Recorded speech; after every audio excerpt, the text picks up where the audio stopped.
Secretary of State John Kerry, and a big day for Boston in the briefing room. So, okay, with that, go ahead. Thank you. It's a big day for Boston every day. Thank you, everybody.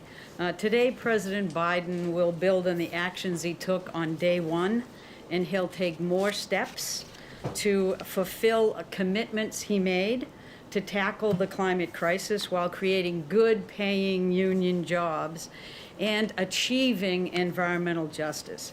In his campaign, he and Vice President Harris put forward the most ambitious climate vision that any presidential ticket had ever embraced. And he spent more time campaigning on climate than we have ever seen. The president also has consistently identified the climate crisis as one of four interrelated existential crises that are gripping our nation all at once. And he's demanding answers that can address all four. And he's not waiting to take action, getting us started on his first day in office, because science is telling us that we don't have a moment to lose to fight against all four of these crises in a way that recognizes their intersectionality. He's always committed the U.S. to he's already committed the U.S. to re-enter the Paris Climate Agreement, and he committed us as well to start undoing the assault on our environment that has occurred over the past 4 years, and he is now taking additional action to really target the challenge of climate change. So today for me is a very good day. Just 1 week into his administration, President Biden is continuing to move us forward at the breadth and the pace that climate science demands. Today's executive order starts by saying it is the policy of this administration that climate considerations shall be an essential element of U.S. foreign policy and national security. That's where the big guy comes in. It gives my colleague, John Kerry, the first ever international climate envoy, the authority to really drive forward a process that will restore American leadership on climate throughout the world. And you will see and hear more about that from Secretary Kerry. But here at home, we have to do our part, or we will not be able to make the kind of worldwide change that climate change demands. So this executive order establishes a White House Office of Domestic Climate Policy, and it directs everyone who works for the president to use every tool available at our disposal to solve the climate crisis, because we're going to take a whole of government approach. We're going to power our economy with clean energy. We're going to do that in a way that will produce millions of American jobs that are going to be good paying, that are going to be jobs that have the opportunity for workers to join a union. Because, as President Biden has often told us, when he thinks of climate change, his first thought is about jobs. And it should be, because people in this country need a job. And this is about making that happen in the most creative and significant way that the federal government can move forward. And we're going to make sure that nobody is left behind. And I'm not just talking about communities in terms of environmental justice, but workers as well. This order takes historic strides to address environmental injustice. It creates both a White House interagency task force to address environmental justice, as well as an advisory council. It directs the Department of Health and Human Services to create an Office of Climate Change and Health Equity, because after all, climate change is the most significant public health challenge of our time. And it tasks the Department of Justice with establishing an Office of Climate Justice, because we know the communities who are being hurt, and we know we have to start enforcing the standards today and ensuring that they are part of the solution in the places that we can invest. In fact, it commits 40% of our investment in clean energy towards disadvantaged communities so they can benefit from the new jobs that are available and seed that better future. President Biden's order establishes a working group on coal and power plant communities because we have to make sure that in this transition, every agency in government is using every tool at their disposal to drive resources to those communities. And it fulfills long-standing commitments to leverage our vast natural resources to contribute to our clean energy future. It places a pause and review on new oil and gas leases on federal public lands and waters, consistent with a promise President Biden has repeatedly made and has been very clear in the face of efforts to distort his promise. And it sets a goal of doubling offshore wind production by 2030. In addition, he plans to sign a presidential memorandum that aims to restore scientific integrity across the federal government and earn back the public's trust, making a commitment to base solutions on the best available science and data. So today is a very big day for science and for our efforts to power our economy with good-paying union jobs. Thank you very much.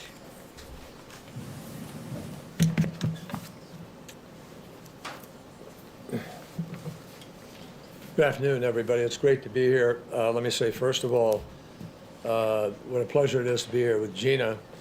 I'm a big fan of Gina's. Gina and I worked very, very closely together during the campaign when we sat down to bring the Bernie Sanders folks together around the Biden climate plan. And she is the perfect person to be tackling the domestic side of this equation, which is complicated.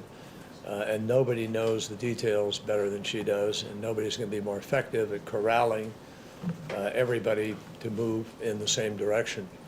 It's also an enormous pleasure for me to be here with Jen Psaki. She mentioned that nobody was her boss, but I had the privilege of working with her. And she, 7 years ago, we gathered in the State Department briefing room.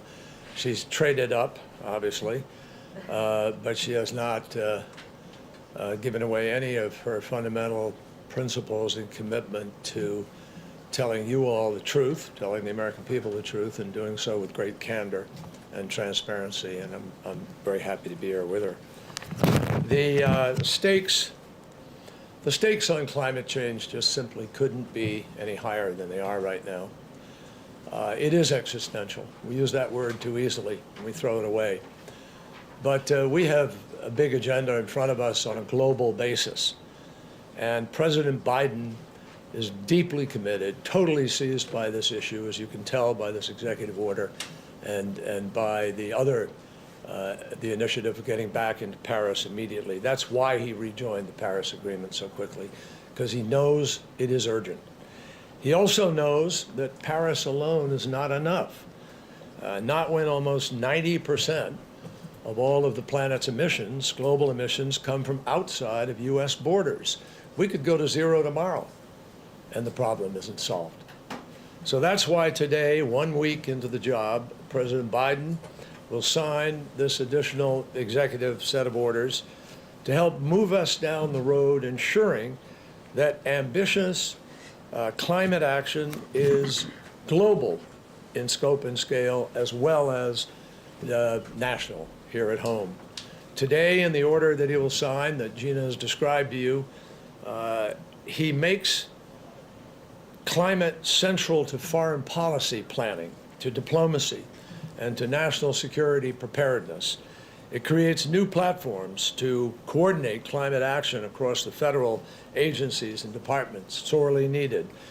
And most importantly, it commissions a national intelligence estimate on the security implications of climate change to give all of us an even deeper understanding of the challenge. This is the first time a president has ever done that. And our 17 intelligence agencies are going to come together and assess exactly what the danger and damage and potential risks are. The order directs the State Department to prepare a transmittal package seeking Senate advice and consent on the Kigali Amendment to the Montreal Protocol, an amendment that by itself if ratified and fully enforced globally, could hold the Earth's temperature by 0.5 of an entire degree, not insignificant. And it sets forth a process for us to develop an ambitious new Paris target, as well as a U.S. climate finance plan, both of which are essential to our being able to bring countries of the world together to raise ambition and meet this moment when we go to Glasgow for the follow-on agreement to Paris. So that's the only way for the world to succeed together, my friends. Again, this is an issue where failure literally is not an option. As he committed to doing on the campaign trail, the president is announcing that he will host a leaders summit on climate change less than 3 months from now, on April 22nd, Earth Day, which will include a leader-level reconvening of the major economies forum. We'll have specifics to lay out over time, but the convening of this summit is essential to ensuring that that 2021 is going to be the year that really makes up for the lost time of the last 4 years, and that the UN Climate Conference, COP26 as it's called, which the UK is hosting in November, to make sure that it is an unqualified success. The road to Glasgow will be marked not just by promises, but by progress at a pace that we can all be proud of, and Gina is going to be putting her efforts into making certain that that is true. The world will measure us by what we can do here at home. So with these executive actions today, we believe we're steps further down that journey. Thank you. All right, let's start with Nancy. Thank you so much, Secretary Kerry. A question for you and then for Administrator McCarthy. You talked about the fact that it won't really matter what we do very much if the rest of the world doesn't do the same thing. But the U.S. has had a fairly rocky relationship with China recently. How do you plan to try to bring both China and India to the table on this issue? Well, before I answer that, let me just say that the issue of making a difference, i.e. what we do at home, what I'm saying is you can't solve the problem alone, but our doing things makes an enormous difference. What Gina succeeds in pulling together is essential to our ability to have credibility in the world. Now, with respect to China, obviously we have serious differences with China on some very, very important issues. And I am as mindful of that as anybody, having served as Secretary of State and in the Senate. The issues of theft of intellectual property and access to market, South China Sea, I mean, run the list. We all know them. Those issues will never be traded for anything that has to do with climate. That's not going to happen. But climate is a critical standalone issue that we have to deal on in the sense that China is 30% of the emissions of the world. We're about 15% of the emissions of the world. You add the EU to that, and you've got 3 entities that are more than 55% or so. So it's urgent that we find a way to compartmentalize, to move forward, and we'll wait and see. But President Biden is very, very clear about the need to address the other issues with China. And I know some people have been concerned. Nothing is going to be siphoned off into one area from another. And then a question for either of you on coal. Your executive order talks about oil and gas on federal lands, but it doesn't really say much about coal. What is this administration's policy when it comes to coal? Well, in terms of the oil and gas decision, is to make sure that we take a little pause and review the entire strategy of how we're looking at public lands. So it will include looking at what new leases ought to be approved and sold. It's looking at our ability also to look at coal in that mix. So the program review is going to look at how we manage public lands consistent with climate, but also consistent with the marriage between climate and really growing jobs of the future. So it will be in the mix to be looked at, but it is not at this point included. It was not part of the commitments on the campaign, but we're going to take a close look at all of it. And can I just add on your comment about China? which I'm not going to speak to the international dynamic, but I am going to say that part of the challenge that we face here is a challenge that President Biden has already started to address with his Buy America pledge. We have to start not just shifting to clean energy, but it has to be manufactured in the United States of America, not in other countries. And there is going to be a large discussion about how we make sure that a lot of the investment is about building up our manufacturing base again. That's great jobs. That's often, hopefully, union jobs. But it is also a wonderful opportunity for us to recoup the benefits of that manufacturing and lower the cost of clean energy. Part of the way we're going to get there is by making sure the federal government buys American and that the federal government looks at its procurement across every agency so that the breadth of what we spend is designed to advance job growth in the United States, to advance health benefits for environmental justice communities, and to begin to tackle the the existential challenge of climate change. Jeff Mason? Thank you. Jeff Mason with Reuters. Question for both of you. Can you give us a sense of when you expect to have the so-called NDC, or U.S. target for cutting greenhouse gas emissions as part of the Paris Accord? And can you also give us a sense of how ambitious you plan to make that number? Will it be 40%, 50%, higher than that? Well, We're united in this. yeah, I'm the dude who's supposed to deliver this in a timely way, and he sets the timing. So that basically, we want to make sure that the NDC is something that can be announced before the summit on Earth Day. And so we're going to be out of the gate working with the agencies to see what kind of reductions and mitigation opportunities there are. And also, again, to look at our public lands to make sure that we can continue to store carbon in our soil, to work with agriculture and others, to look at how we better manage our forests so we're not seeing the devastating forest fires that we've been having before. So all across the federal government, every agency, and you'll see many of them specifically tasked in this executive order, will participate in the task force that we're going to have to actually develop the most aggressive NDC that we can to deliver the kind of boost that Secretary Kerry is looking for to be able to ensure that our international efforts are robust and sufficient to address the challenge internationally. Just to follow up on that, perhaps for Secretary Kerry, how do you assure international partners that the U.S. will stick to whatever you propose after having seen the Trump administration take the U.S. out of the Paris Accord? Well, that's precisely why we're going to stick by it, and I think our word is strong.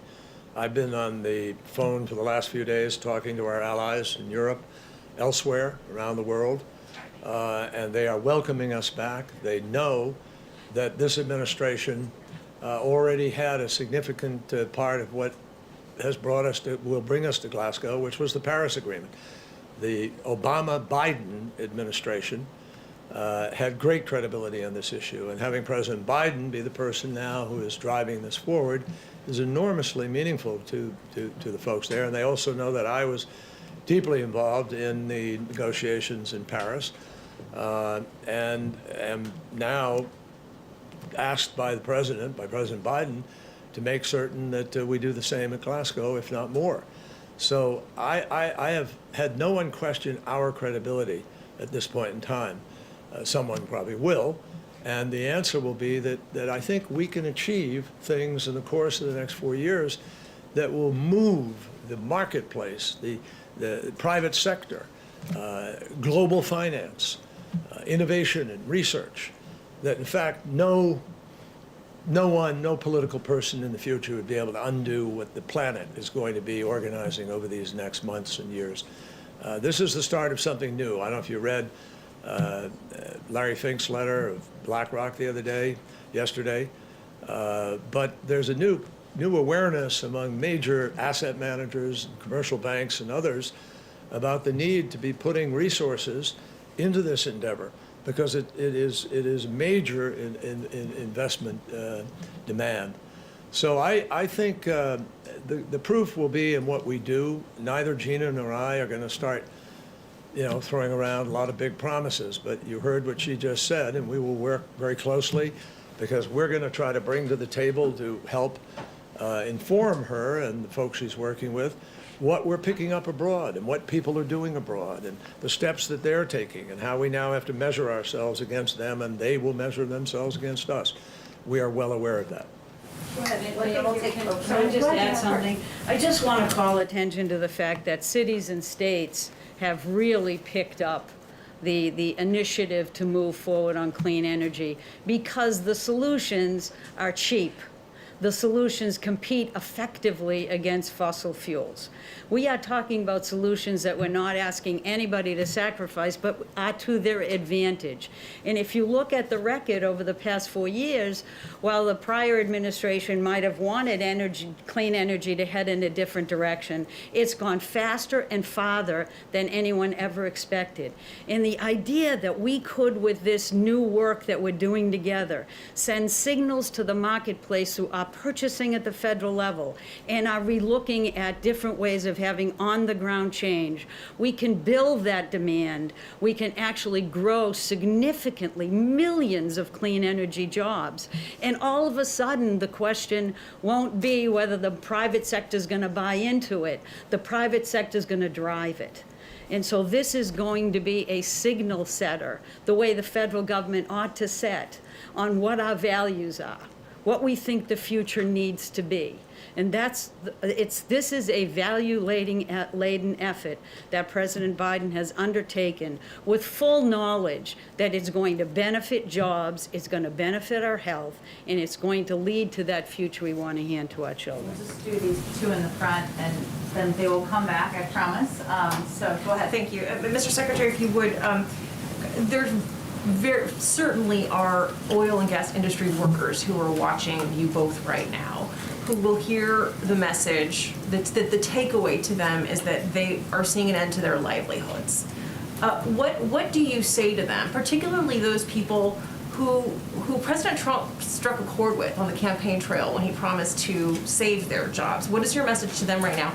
And also to the oil industry executives who are listening, are you putting them on notice today?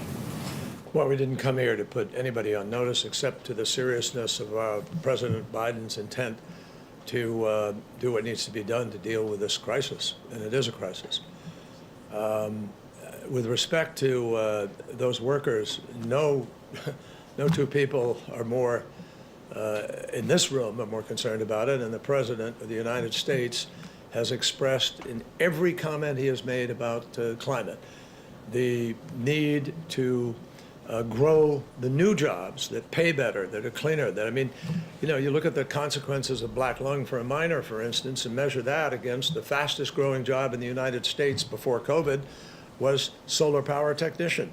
The same people can do those jobs, but the choice of doing the solar power one now is a better choice. And similarly, you have the second fastest growing job pre-COVID was wind turbine technician. This is happening.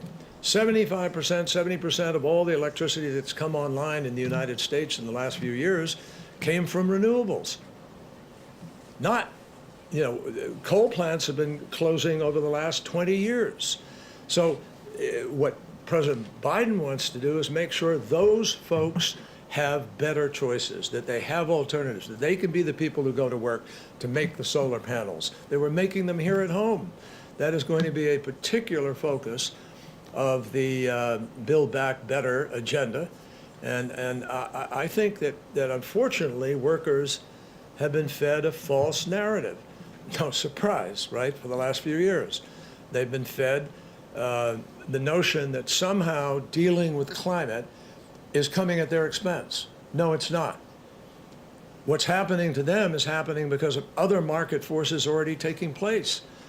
And what the financiers, the big banks, the asset managers, private investors, venture capital are all discovering is there's a lot of money to be made in the creation of these new jobs in these sectors. So whether it's green hydrogen that is going to come, whether it is geothermal heat, or whatever it's going to be, those are jobs. The same worker who works in South Carolina today putting together a BMW, which happens to be made there, and is currently an internal combustion engine, can put together a car, but it's electric. So this is not a choice between having jobs, having good jobs, having the quality of life.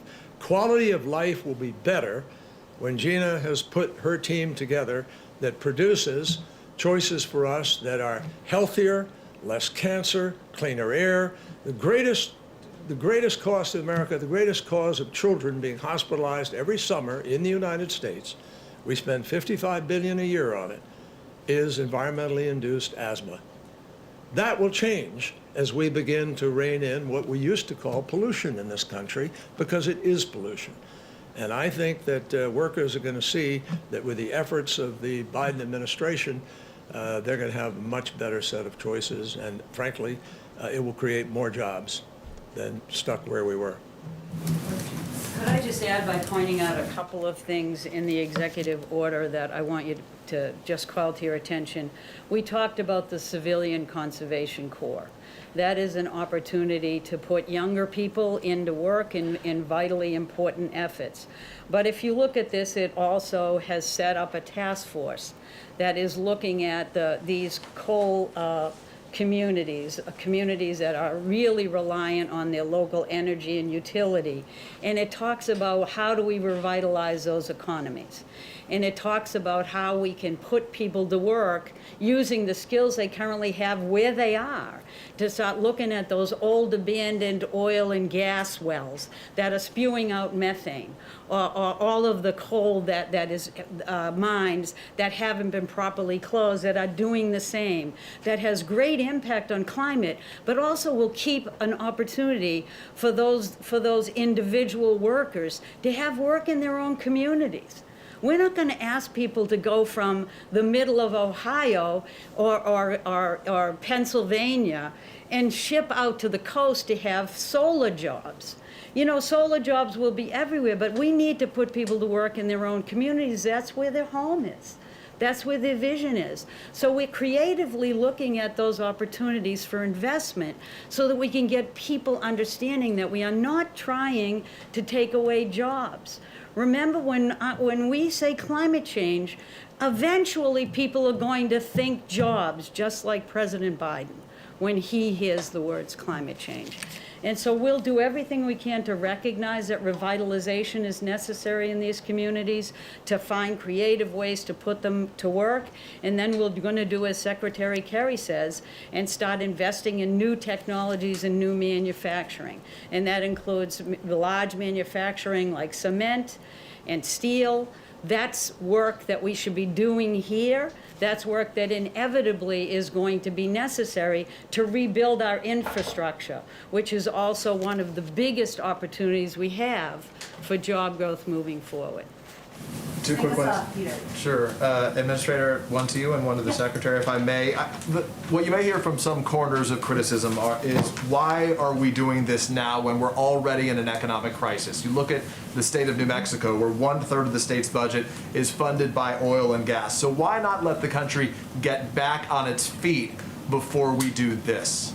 Well, the issue in New Mexico is that somebody reported a bit incorrectly, or maybe not as precisely enough, that this wasn't about impacting existing permits and fracking. This was about new leases on federal lands. So I think that the opportunity for the states to continue to accrue the royalties from both coal and oil and natural gas that is properly done on federal lands is going to continue, and there's even an opportunity in the review of that program to look at the royalty issues, look at the job growth opportunities, look at a variety of things to make sure that public lands are being properly managed. Now, in terms of the job issue, we're explicitly doing this because our economy is right now stagnant. We have millions of people out of work, out of jobs, millions of people that are afraid they can't feed their families. If you're faced with that, what do? You boost the economy and you grow jobs. But why at the same time aren't we thinking about the weaknesses of our current economy in terms of the number of environmental justice communities that have been left behind, the number of people that are breathing dirty air and their kids are getting asthma? So instead, let's think about all of it at the same time. I know it's a crazy idea in your bureaucracy. You're only supposed to do one thing. Well, we're going to do and think about all of it. Because people need to have jobs. This is all about building the jobs of the future we want, not continuing to niddle at an economy that is no longer going to be where our future lies. Mr. Secretary, to you, right now, over the course of this first week, there are a lot of big priorities here. There's COVID, the economy, immigration, racial justice, now climate change. As a veteran of Congress, of the Senate, what is the priority and how quickly do you need legislation to make this permanent? Well, Peter, the priority is precisely what the president has set out, all of them, all 6 of the major crises that he faces. And he's addressing every single one of them, and he knows that the United States, all of us, have the ability to be able to do that. And the reason that has to be done is every single one of them are life and death. Every single one of them represent a challenge to the very fiber of our society. And the other reason, obviously, everything, I agree with everything Gina said, but I'd simply add that the other reason for doing it now is the science tells us we have to. And that's one of the things the president is restoring today in the executive order is respect for science and the science office. So, I mean, $2 trillion price tag. $2 trillion for COVID, $2 trillion for this. It's a lot of money to a lot of Americans. it is real money, and yes, it's a lot of money, but you know what? It costs a lot more if you don't do the things we need to do. It costs a lot more. There are countless economic analyses now that show that it is now cheaper to deal with the crisis of climate than it is to ignore it. We spent $265 billion 2 years ago on three storms, Irma, Harvey, and Maria. Maria destroyed Puerto Rico. Harvey dropped more water on Houston in 5 days than goes over Niagara Falls in a year. And Irma had the first recorded winds at 185 miles an hour for 24 sustained hours. That last year, with one storm, $55 billion. So we're spending the money, folks. We're just not doing it smart. We're not doing it in the way that would actually sustain us for the long term. So this is critical. The goal of the Paris Agreement was to hold the Earth's temperature increase to 2 degrees centigrade. Even if you did everything that was in Paris, we're going up to 3.7 or 4. That's catastrophic. What President Biden is trying to do is listen to science, listen to facts, and make tough decisions about what we need to do to take the world to a better place, and particularly our own country. And that is what he is committed to doing. So, yes, there are a lot of challenges right now, which sadly, all of them were exacerbated by the last 4 years. Now we have to try to make up for that. And that is a hard pull, but this president is capable of doing it, and he's putting together a great team that I think can help him do that. Thank you, sir. Thank you. Thank you. Thank you, Gina McCarthy. Thank you, Secretary Kerry, for joining us. You're free to go. Thank you. To go see the president. So you can all see they're both experienced and passionate and tenacious, having worked with both of them in the past. So the crisis is in good hands. I know we have a short period of time here, but I just wanted to provide an update on a question that you all have been asking a bit about, which is what some of the outreach our teams are doing as it relates to the COVID package that is a top priority for President Biden. As we have talked about almost every day in here, probably every day, our team continues to build support for the American Rescue Plan as more and more voices across the country recognize the urgent need to get American families the help they need. We've obviously seen a broad coalition of support emerge from the Chamber of Commerce to Senator Sanders and organized labor to hundreds of mayors and local public health officials. The president and vice president are engaged directly with members and have had a number of productive conversations that will continue through the course of the week and will only pick up in the days ahead. Senior White House officials are also engaging with not just congressional leaders, but also state and local officials, key constituency groups, and others to gather feedback on the proposal and move the package forward. So let me give you a couple of examples from just yesterday. Chief of Staff Ron Klain engaged with members directly throughout the day, as did Senior Advisor Anita Dunn, which they will both continue to do moving forward. Counselor to the President, Steve Ricchetti, and Office of Legislative Affairs Director, Louisa Terrell, are quarterbacking the team's broader legislative outreach and have had dozens of conversations with individual members to understand their priorities and receive their feedback. In addition to ongoing conversations with leadership on both sides of the aisle, already this week, members of the National Economic Council and Domestic Policy Council and staff from Treasury have met with the relevant committees, including Senate Banking Committee, Senate Finance Committee, House Ways and Means, House Financial Services, House Education and Labor, and the bicameral Small Business Committee. NEC Director Brian Deese is doing one-on-one briefings with members of Congress and meetings with caucuses, including yesterday's meeting, which I believe has been reported, with the Problem Solvers Caucus to discuss the proposal. Hill engagement will continue with Jeff Zients and Brian Deese meeting with the New Dem Coalition, along with several other briefings that are scheduled. Also, our outreach isn't limited to Congress, which is vitally important. This isn't just about speaking to elected officials. This is also about speaking to the country and building support and educating and engaging with leaders across the country. So yesterday, Jeff Zients and his team spoke with bipartisan governors. As you all know, they talked about the COVID package by the National Governors Association, organized by them, and administration officials briefed tribal leaders and a number of mayors yesterday as well.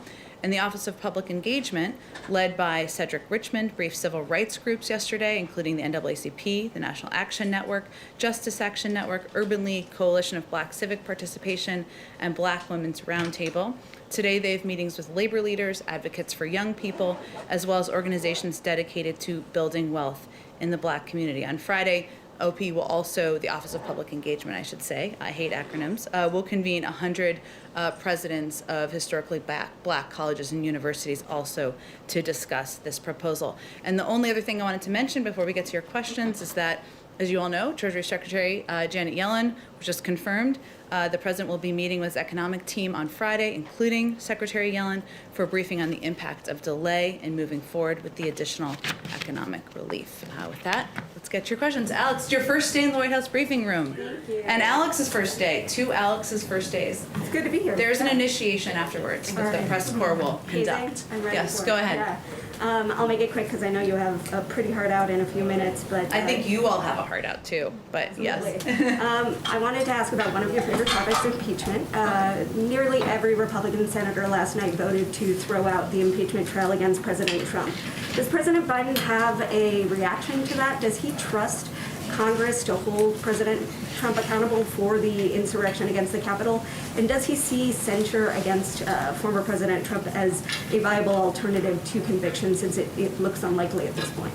Well, the president certainly respects the role that Congress has. Senators, of course, the Senate, as they're overseeing the trial moving forward, in determining the pace and the path forward for holding the former president accountable. That continues to be his belief. In all of his conversations that he's been having with members about the recovery plan, they have said they expect from him that his focus will be on COVID relief.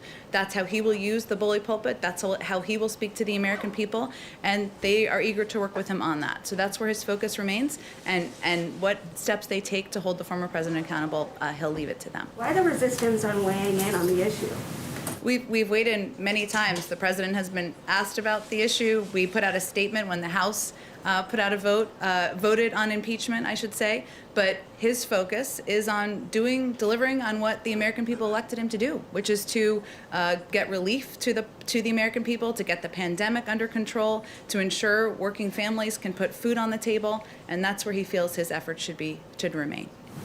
Okay. Go ahead. Thanks. So does the White House have a comment on this social media profile that has emerged of Representative Marjorie Taylor Greene? And is there a response to whether any disciplinary action should be taken against her given everything that's come out? We don't. and I'm not going to speak further about her, I think, in this briefing room. Okay, and Oh, go ahead. Oh, one more, if you don't mind, just kind of a little bit of housekeeping. Sure. The last administration had suggested that on the origins of the COVID-19 virus, that it may have originated in a lab in China. It was never definitive. Do you have an update on that, on the origin, where we are on that investigation? Well, first, obviously the misinformation, of course, that we've seen also come out of some sources in China is of great concern to us. It's imperative that we get to the bottom of the early days of the pandemic in China, and we've been supportive of an international investigation that we feel should be robust and clear. Our view is that we must prepare to draw on information collected and analyzed by our intelligence community, which is something that is ongoing, and also to continue work with our allies to evaluate the report's credibility on the investigation once it's done. In addition, as you all know, Secretary of State Tony Blinken was just sworn in yesterday, and one of his priorities is, of course, ensuring that our staffing on the ground in Beijing, which is something that fell back in the last administration, is returned to what it was prior, which means we want to have science experts, policy experts on the ground in the roles that they should be serving in to ensure that we're also there representing our interests from the United States on the ground in China. Go ahead, A Peter. couple quick ones that I still don't think I fully understand. I know the executive order that was signed, but has this White House invoked the DPA, and how soon till we'll actually see companies compelled to produce supplies or vaccine or whatever else that impacts Americans? It was invoked the day it was signed, within 24 hours of it being You signed. said that jump-started the process, so I guess that meant it was invoked. Yes, and I confirmed that when it was the next day, the following day in the briefing room, which I realize everybody can't be here every day because of COVID. But it was invoked, and it means that our work is ongoing with companies to ensure that we are expediting the manufacturing of materials to ensure that we can get 100 million shots in the arms of Americans. And I know there's been some confusion about this and what exactly it is. What does the DPA mean? There are a few examples that our team has cited, including on vaccine supply, low dead space syringes, which means it allows for the ability to get an extra dose into the Pfizer vial, which is important to getting more doses out there. Additional N95, the production of additional N95 masks, isolation gowns, gloves, pipette tips, and high absorbency foam swabs. So we're really talking about very specific materials that can be used by vaccinators to get these shots in the arms of Americans. Thanks for clarifying. There was some confusion on the earlier call, which is why I repeated here. Let me ask one other question. Yesterday, you deflected this to the USOC, but my question's a little bit different today. We're now hearing from the organizers of this year's Summer Games in Japan, and the head of Japan's Olympics Committee is seeking public reassurances from President Biden himself, given that the U.S., of course, is the largest contingent of athletes, that the games should be able to go on. As the world is dealing with the pandemic right now, based on where we are now with the vaccine, does President Biden believe the games in Japan can safely go on? Well, the president, and I'm not sure if this readout had gone out yet, but he had spoken with the Prime Minister of Japan earlier this morning, and a readout was going out as we were coming out to the briefing. I'm not sure if they spoke about the Olympics. I'm happy to check with our national security team on that to follow up with, but I don't have any more assessment of the Olympics at this point in time. Whether he has, so it hasn't been discussed whether he has a position on whether it would safely be able to go on yet. I don't have anything more other than, I haven't had much on it, but I don't have anything more than I've had on other days on it. So we ask, so we'll follow up with Understood, and they just had a call this morning, but I haven't had a chance to talk to him specifically about it. Go ahead. Jen. Thanks, Jen. Two vaccine questions. First of all, this came up on the COVID call earlier, but how seriously is the White House considering using the Defense Production Act to compel other pharmaceutical companies to produce the Pfizer and Moderna vaccines to be supplied? Well, I didn't hear the entirety of the call because we were doing some preparation for the event this afternoon. But from listening to our team talk about it, there are obviously manufacturing facilities that have the capacity and the ability to get these vaccine doses out. And we don't want to get behind the pace of and start from scratch, I should say, in ensuring that they're ready to do that. I don't think our concern at this point is whether or not we're going to have the vaccine doses. Obviously, the president announced yesterday the intention to purchase additional doses, our confidence in the manufacturers to have those doses available. The concerns we have are, one, contingency planning and all of the different things that can happen, because this is a Herculean task that has never been done before, but also ensuring we have vaccinators, we have vaccine sites, et cetera, available. So I have not heard from our team plans to seek other manufacturers at this point in time, and I'm happy to follow up with them and see if there's anything additional. And then on the 200 million doses, the president said he's ordering them. What is the status of that order? Have Pfizer and Moderna agreed to produce 100 million doses each? And how quickly do they say they can do it? Well, we expect to get the doses by mid to late summer, the majority of doses by mid to late summer, some earlier than that. So we're confident that we'll be able to get those from the manufacturers, yes. Go ahead, Karen. Jen, a couple questions on schools. Does the administration plan to develop metrics or standards for what a safe reopening of schools will look like? We do, and our CDC director, and I'm not sure again if she was asked about this, important question, I know as a fellow mother, but we will have specifics that we'll defer to the CDC on the safe reopening of schools. As you know, the president has talked about his commitment and his goal of reopening most K through 8 schools within 100 days. There are obviously a number of steps that will need to be taken in order for that to be possible, but he has directed the Department of Education, the Department of Health and Human Services to provide guidance on safe reopening and operating for schools, childcare providers, and institutions of higher education. But as our COVID team has outlined, that's going to require testing materials, support for contact tracing, vaccinations for teachers, and ensuring they're equitably provided. But our CDC director and team will be looking into putting together some specific guidelines so there can be clarity on that front, which I know a lot of districts are looking for. Those things you mentioned all cost a lot of money, and a big part of the COVID relief package is a lot of money to go to school reopening. If Congress doesn't approve the money you want and schools don't have what they need to pay for things to open safely, would the president support teachers staying at home and support virtual learning continuing through this entire school year? Well, I think the president recognizes, as we all do, the value of having children in schools and doing that in a safe way, which is one of the reasons he set this ambitious goal of reopening most K through 8 schools within 100 days. But one of the reasons that the funding for safe reopening, for getting schools the equipment, the testing, the ventilation in some cases that they need, is because nobody wants to be having a conversation in May or June about why schools are not reopened. So this goes back to the argument that our team has been making and all of these calls and engagements and meetings that I outlined about the importance and vital nature of each component of the package. So we won't get into a hypothetical. We are confident that Congress will move forward with a package. Let me just go. Oh, we got to wrap up soon. Okay, I'm sorry. We'll do more questions tomorrow, but we had 2 such great guests. Jen, go ahead. Thanks. I just have 2 quick questions. One is just on the climate actions today. They leave out Treasury's Financial Stability Oversight Council, which experts say could play an influential role in addressing climate risks. Does the administration have plans to take action on climate finance, and should FSOC direct agencies and regulators to address climate change? Well, I'm going to use a reference that my friend and colleague, Ambassador Susan Rice, used yesterday, which is there are 1,453 days left in this administration, and addressing climate and the crisis of climate is an issue that the president has conveyed to members of his cabinet, members of his senior team, as an absolute priority. So Secretary Yellen has been in her role for 1 day, but certainly I'd send you to them for any more specifics, but this is the beginning, not the end of our work on climate. Nadia, oh, go ahead. Is the White House concerned about the stock market activity we're seeing around GameStop, and now with some other stocks as well, including the subsidiary or whatever, the company that was Blockbuster? And have there been any conversations with the SEC about how to proceed?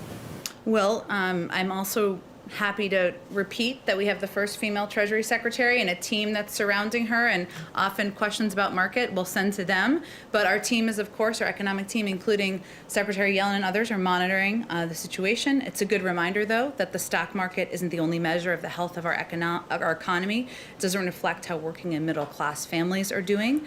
As you all know from covering this, we're in the midst of a K-shaped recovery. America's workers are struggling to make ends meet, which is why the president has introduced this urgent package to get immediate relief to families. All right, I'm going to go Nadia, and then we'll be totally done because everybody has to go. Okay, go Thank you, ahead. Jen. Good to see you on a different podium. I have two questions, Sure. one about COVID and one about China. Okay. Regarding COVID, the president promised to increase supply to states by 10 million doses. Yet statistics shows that 47% of Americans are hesitant to take the vaccine, despite that the president and the vice president took it publicly. What is the administration doing to convince Americans to take it, to reach the herd immunity by, say, 70% by the fall? You're absolutely right, Nadia, that this is one of the biggest challenges we face. And for anyone who tuned into the briefing that our health team led this morning, it was one of the first issues that CDC Director Dr. Walensky raised. And one of the things we're doing is prioritizing providing correct information about it. The vaccines, so I'll take the opportunity. The Pfizer and Moderna vaccines are safe and effective. That's one of the things she said today. They were tested in large clinical trials to make sure they meet safety standards. About 30% of U.S. participants in those trials were Hispanic, African American, Asian, or Native American. About half were older adults. And so we want to provide clear data, as I just did, but also we want to meet people where they are, communicate directly with communities of color, people who have concerns, and use medical and health professionals to do exactly that. Okay, you had a China question, and then you really have to go, but go ahead. And second, many welcome to your rejoining of the WHO, yet some wants to push for a transparent investigation into the relationship between China and WHO. And also, yesterday in her hearing in the Senate, Governor Raimondi declined to blacklist Huawei technology in the US. Is this some kind of caving into China, or is that a nuanced way to deal with China? So I think the second reference, I think, was to Huawei, right? And then yes. So let me just convey clearly our position on this. Let us be clear, telecommunications equipment made by untrusted vendors, including Huawei, is a threat to the security of the U.S. and our allies. We'll ensure that the American telecommunications network do not use equipment from untrusted vendors, and will work with allies to secure their telecommunications networks and make investments to expand the production of telecommunications equipment by trusted U.S. and allied companies. Again, we'll take many more questions tomorrow. Thank you all. Have a great rest of your day.